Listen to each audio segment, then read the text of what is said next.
নমস্কার বন্ধুরা, আজ নেপালের চিতওয়ান থেকে লুম্বিনী যাত্রা। এটা নেপালের দ্বিতীয় পর্ব। প্রথম পর্বে আপনারা চিতওয়ান দেখেছেন।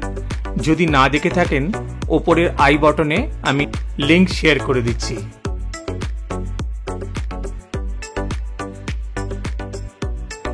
চলতে চলতেই ড্রাইভার সাহেব আমাদের জানালেন কিছুক্ষণ পরেই রাস্তা খুব খারাপ হবে। শুরু হলো সেই খারাপ রাস্তা।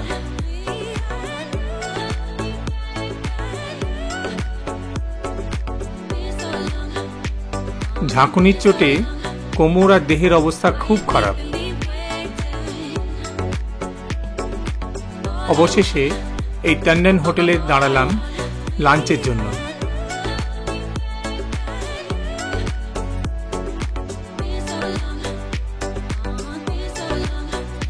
লাঞ্চ শেষে আবার শুরু হলো যাত্রা, আর সেই ভয়ঙ্কর রাস্তা।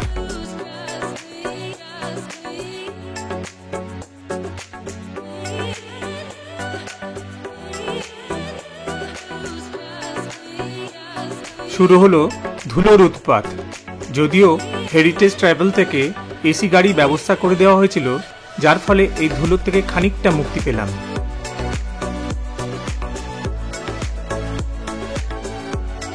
সন্ধ্যার মুখে মুখে পৌঁছে গেলাম লুম্বিনীর হোটেল মেরেজিনে।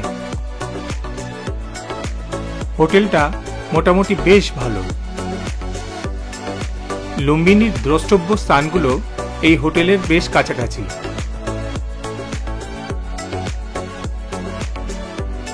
এটা আমাদের হোটেলের রুম। রুমে দুটো সিঙ্গেল বেড, সঙ্গে এসি, ওয়ার্ড্রপ, টিভি সমস্ত কিছুই রয়েছে।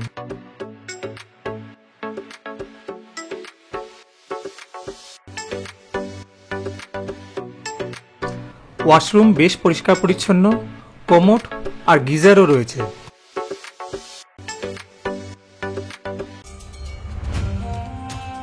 গুড মর্নিং বন্ধুরা, আজ লুম্বিনীর দ্বিতীয় দিন। আজ আমরা ব্রেকফাস্ট সেরে চললাম লুম্বিনীর দ্রষ্টব্য স্থানগুলো দেখতে। আমরা সবাই জানি ভগবান বুদ্ধের জন্মস্থান এই লুম্বিনী। পৃথিবীর বিভিন্ন দেশ এই লুম্বিনীতে তাদের মনিস্ট্রি তৈরি করেছে। আমরা সেই মনিস্ট্রিগুলোই একে একে প্রথমে দেখব। প্রথমেই চলে এলাম মায়ানমার মনিস্ট্রিতে। গোল্ডেন কালারের বিরাট এবং সুন্দর স্তূপা দেখতে পাচ্ছি।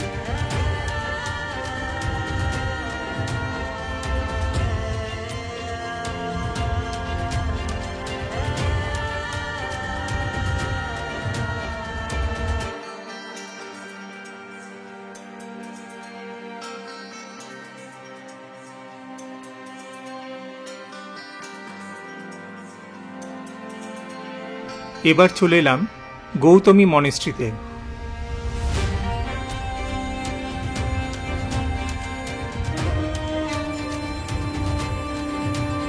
ভগবান বুদ্ধের অপূর্ব মূর্তি।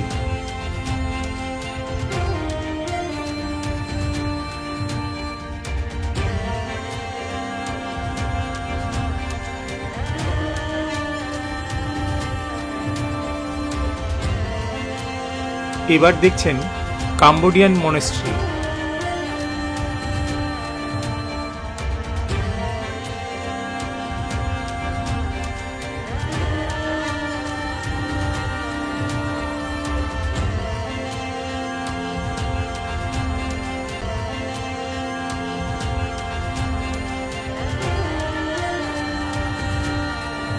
দেওয়ালের গায়ে অপূর্ব কাজ। চলে এলাম থাইল্যান্ড মনেস্ট্রিতে।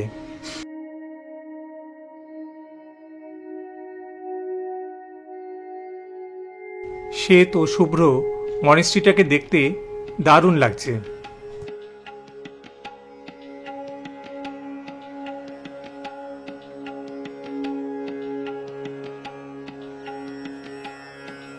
কি অপূর্ব মূর্তি!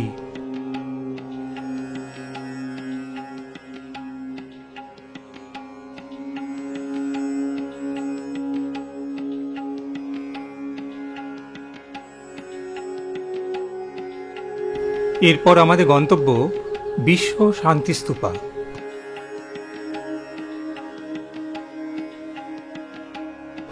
দূর থেকে বিশাল শান্তি স্তূপা দেখতে পাচ্ছি।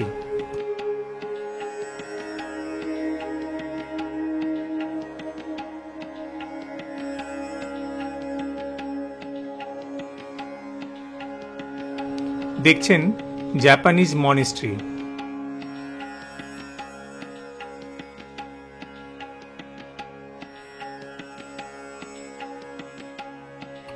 চলে এলাম জার্মানি মনেস্ট্রিতে।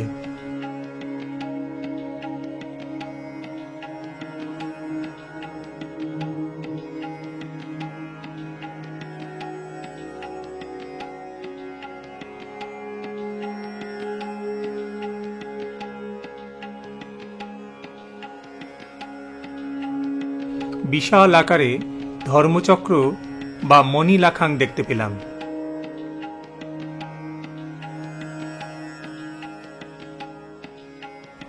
দেওয়ালের কাজগুলো বেশ কালারফুল, দেখতেও ভাল লাগছিল।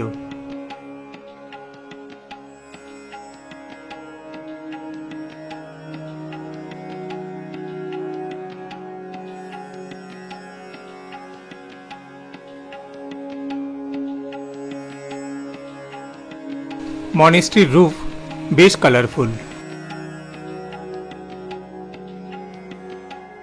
দেখছেন নেপাল মনেস্ট্রি।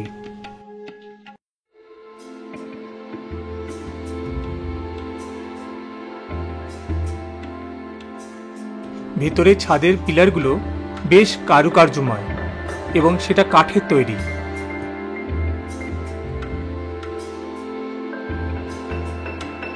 ভগবান বুদ্ধের বিভিন্ন রূপের মূর্তি এখানে দেখতে পেলাম।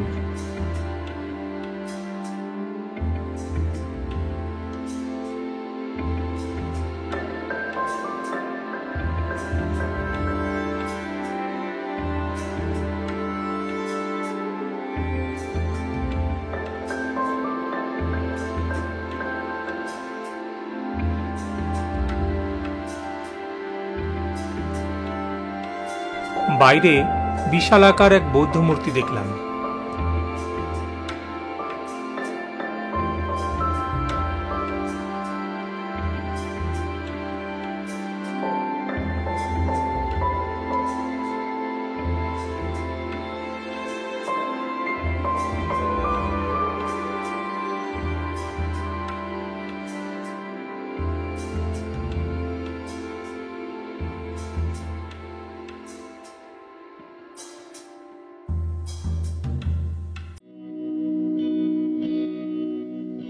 অবশেষে চলে এলাম লুম্বিনীর অন্যতম আকর্ষণ মায়াদেবী মন্দিরে।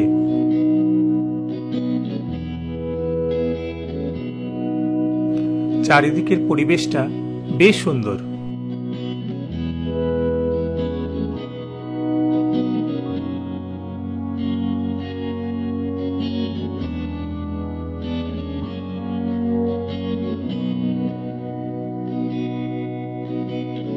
সুন্দর প্রশস্ত পথ ধরে আমরা এগিয়ে চললাম মেন মন্দিরের দিকে।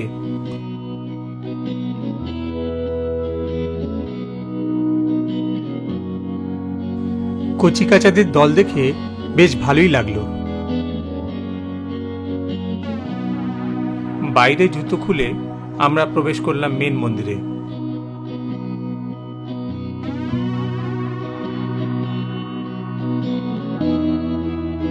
দূর থেকে দেখতে পাচ্ছি শ্বেত ও শুভ্র মায়াদেবী টেম্পল। ভগবান বুদ্ধ 2500 বছর আগে এইখানেই জন্মগ্রহণ করেন। মন্দিরের ভেতরে ভিডিওগ্রাফি কিংবা ফটোগ্রাফি সম্পূর্ণ নিষিদ্ধ। এখন মন্দিরের ভেতরে অংশ দেখতে পাচ্ছেন। ভগবান বুদ্ধ ঠিক এই স্থানেই জন্মেছিলেন। মন্দিরের বাইরে রয়েছে মনোকামনা পুকুর। এই পুকুরে কচ্ছপ আর মাছ দেখতে পেলাম। কাছেই বিশালাকার বোধিবৃক্ষ দেখলাম।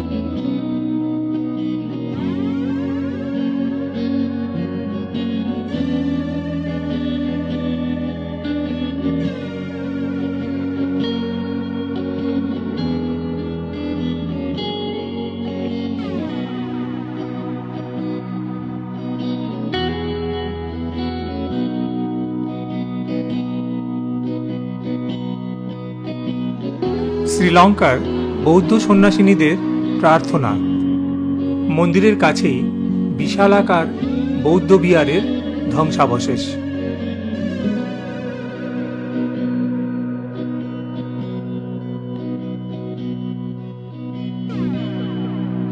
দেখছেন সম্রাট অশোকের স্তম্ভ। স্তম্ভের গায়ে বৌদ্ধের উপদেশ খোদিত রয়েছে।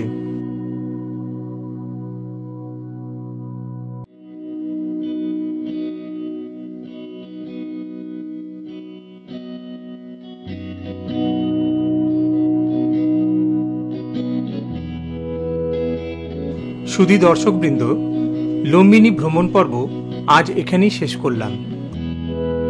পরবর্তী পর্বে থাকবে নেপালের পোখরা। ভিডিওটা যদি ভালো লেগে থাকে তাহলে অবশ্যই কমেন্ট, লাইক আর শেয়ার করতে ভুলবেন না। চ্যানেলে প্রথম হলে অবশ্যই চ্যানেলটাকে সাবস্ক্রাইব করবেন, যাতে পরবর্তীকালে আরও ভালো ভালো ভিডিও তৈরি করার উৎসাহ পাই। নমস্কার।